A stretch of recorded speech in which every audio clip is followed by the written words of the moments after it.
Hey friends, you have Michelle and Lily here, and we're going to show you how to do these fun bubble braids with buns at the end.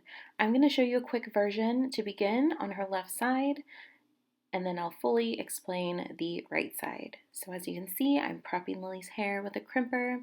I only go up every other section and crimp with really small crimps. It's really just a fluid movement that I make down and an opening and closing of the wrist with your tool. So you don't want deep, deep crimps, but you want some texture in there. I sprayed some spray clay by Kenra just for the flyaways and to help me with holding my ponytails nicely. So if you don't know, bubble braids are just a series of ponytails interlocked into each other, and then the way you pull it out can make it look like a bubble. So I like to make my bubble braids very, very close together with a lot of ponytails just because I feel like you get the most detail. And I like to feather or pull my braid out every 3 sections or so. A lot of people like to wait to the end, but I feel like I get the most volume and room to be creative if I do it section by section. I'm going to walk you through how to actually do the bubble braid when we get to the right side a little bit slower, but as you can see, I go every 3 sections and then feather or pull out. And then as I make my way to the bottom, my last few sections go together in a bun, which I'm going to split in half. I'm going to tease it with some volumizing powder. And then that bottom section, I like to tease, put a hair tie at the end and fold it in to make that bun really nice and full. And the top layer is for your detail. And I spray it, put it all together nicely with some hairspray. So I'm gonna get onto my right side now, and we're gonna go through this a little bit slower. So as you can see, I'm just trying to go through to prep the hair. Lily has super fine hair, but a lot of it. So crimping the hair definitely helps with major volume. The way I like to crimp is just not to waste too much time. We just really go through fast. It doesn't have to be perfect by any means. We're just putting some texture in the hair. And then as we go through, we're skipping every other section with her natural texture, just so we don't see all those little crimps in there. We still want to see her texture, but we want to have the volume, of course. So I'm working my way up the head. I like to keep as much volume as I can. And then again, when I'm crimping, you can see I'm really just making that open close movement with my wrist and just getting a little crimp in there and kind of brushing out with my fingers. So as I get to the end here, I'm going to put out any parts I want for the end for face framing. I'm going to spray with spray clay once again, brush it throughout. It's going to settle flyaways, and we're going to start with our first ponytail. Now, first ponytail is going to be right on base. You have to make sure all of your ponytails are pretty much aligned with each other. All sections are very nice and neat, but if it gets a little messy on the side, we're going to clean that up later. So 2 ponytails, your first one, you're going to split in half. The bottom always goes up.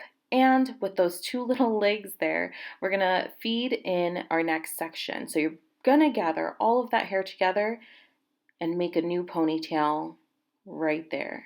So same movements over and over. Split the hair, bring the bottom up, and then feed those legs into your next section. So again, I go every 3 sections, and then we're going to start pulling out the braid. So I'm making my third right here. Before I start pulling out, I like to put a bit of volume. So we put a little powder in there. Again, Kenra product for volumizing powder. When I pull out the sides, and then I like to pinch and pull where that hair tie is because I like to hide that as much as I can. I don't want anyone to see that. So I spray with a little hairspray, and then we're going to just continue. You're going to spread that first ponytail apart, that top one, feed the bottom section, and continue making your little bubbles. So again, gathering the hair. Again, make sure those ponytails are right on base where that hair grows out because that'll help you so much without getting really wiggly when you're pulling everything out. So we're continuing. And we're going to do the same motion again. I'm about to pull everything out in those 3. And I really, really am not done ever. I feel like when I pull these braids out, because the bigger the better for me. I just love that detail. So there's no right or wrong way to do it.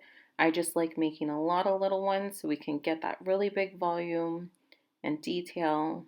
But you can really do as many as you want. So again, continuing, same sections. And then on these last few sections, you're kind of gonna judge where you want that bun to go and how high or low you want it to go. So it might be a little loose at first, totally okay. We're gonna pin everything down. So same thing, you're gonna pull out those braids and then we're gonna get into making that bun. So we're gonna divide that that ponytail into two sections again. Top for detail, bottom for the bun. We're putting some powder in there. Tease, tease, tease. Put a little pony at the end so it doesn't fall out on you, and then pin underneath the hair so you get that volume and the shape. And then the top section you're just gonna get fun with. After this video, I do pull out a bit more, if you can see in the photo, but generally this is how I get this style done. Very easy foundation. The more detailed you want to go, the better, of course. So if you want to make a ton of little ponytails, go for it. So we're cleaning up the sides, some hairspray, really getting in there with the fine tooth comb. We're going to pin in place and we're pretty much done here, unless you want to keep pulling those braids out for photos, because again, so fun. But super fun style, love it, and we'll see you later.